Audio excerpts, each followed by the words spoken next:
traders, selamat datang kembali di Dinimax Forex Insight. Pada sesi kali ini kita akan membahas bagaimana data ekonomi terbaru dari berbagai negara, terutama di Amerika Serikat yang mempengaruhi pergerakan pasar global, termasuk emas, mata uang utama dunia, dan komoditas lainnya.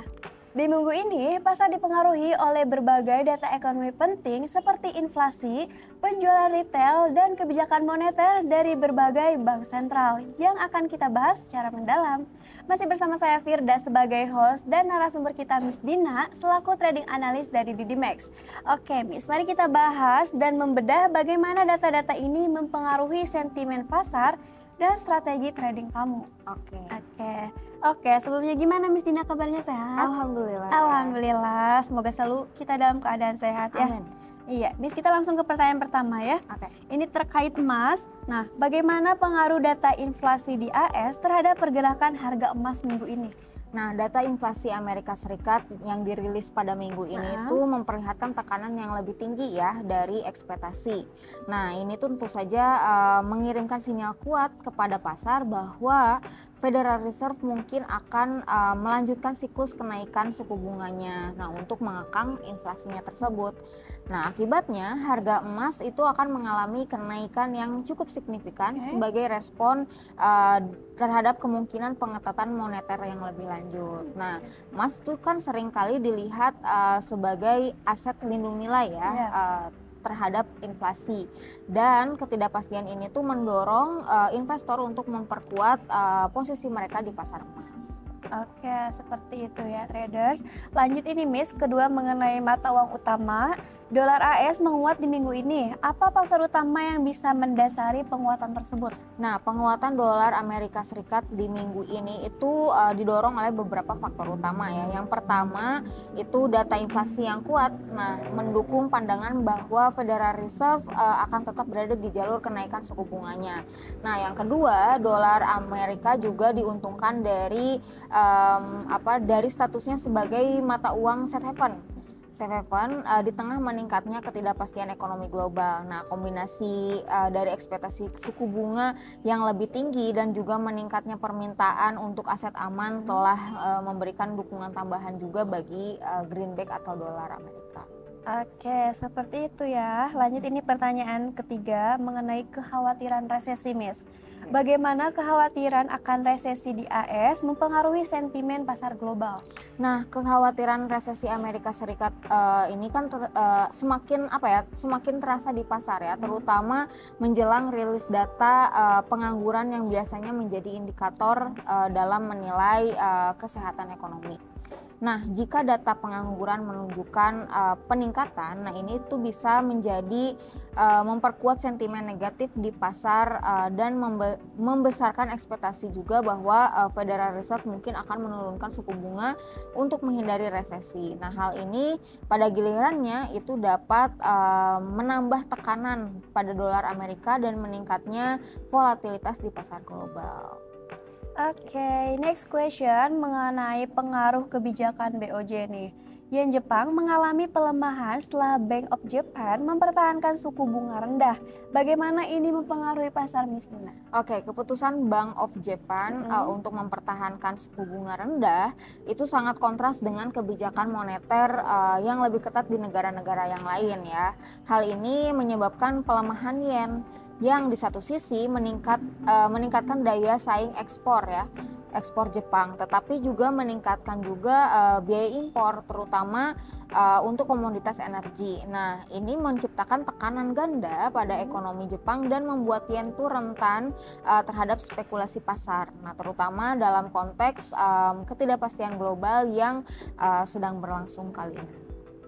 Oke, seperti itu. Lanjut ini pertanyaan kelima mengenai pasar Eropa. Euro dan pound sterling mengalami penguatan meskipun di bawah level tertinggi di baru-baru ini. Apa yang mendorong penguatan ini, Miss? Nah, penguatan euro dan pound sterling minggu ini juga dapat dikaitkan dengan beberapa faktor juga. Yang pertama, data ekonomi Eropa yang dirilis menunjukkan hasil yang sedikit lebih baik dari perkiraan.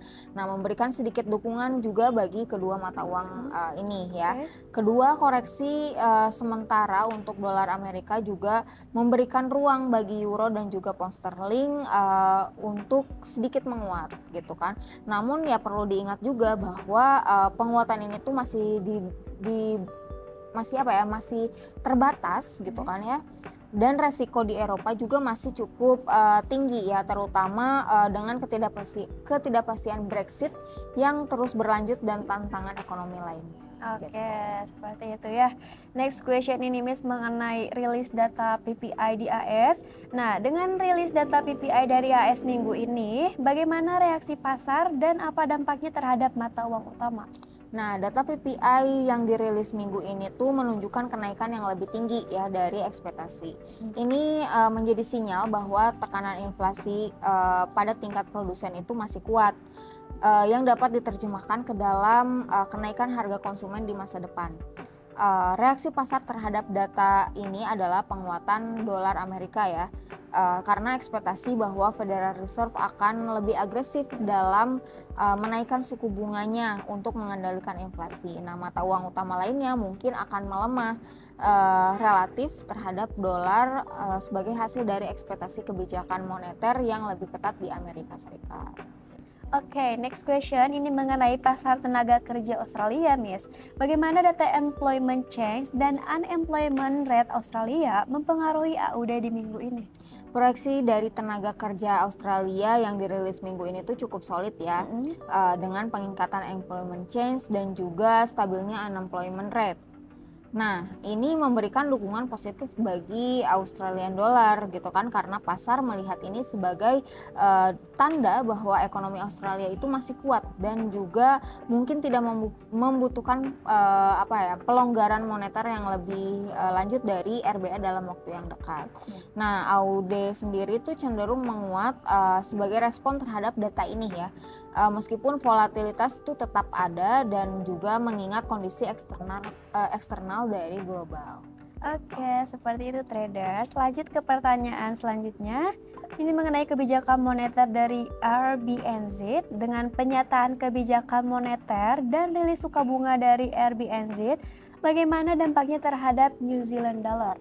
Oke, RBNZ minggu ini menetapkan bahwa suku bunga itu mempertahankan suku bunga tetap ya. Tetapi yang lebih penting adalah nada hawkish dari pernyataan mereka yang menunjukkan komitmen untuk menjaga kebijakan moneter ketat jika inflasinya itu tetap menjadi masalah.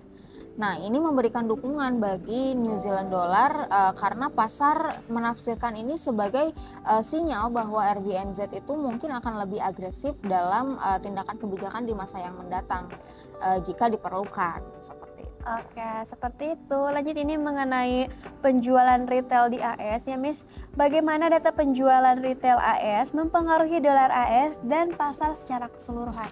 Oke, data penjualan retail Amerika Serikat yang kuat itu memberikan dukungan yang lebih lanjut untuk dolar Amerika ya, karena mencerminkan konsumsi domestik yang solid yang merupakan pendorong utama dari pertumbuhan ekonomi.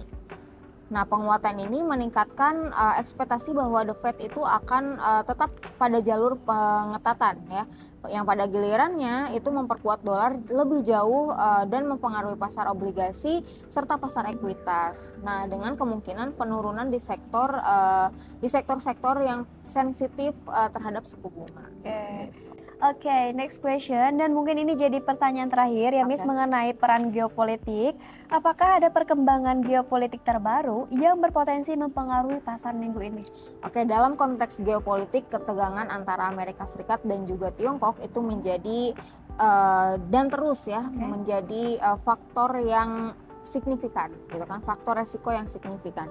Ketidakpastian mengenai hubungan dagang dan juga isu-isu keamanan lainnya itu dapat meningkatkan permintaan untuk aset-aset safe haven terutama emas dan juga yen.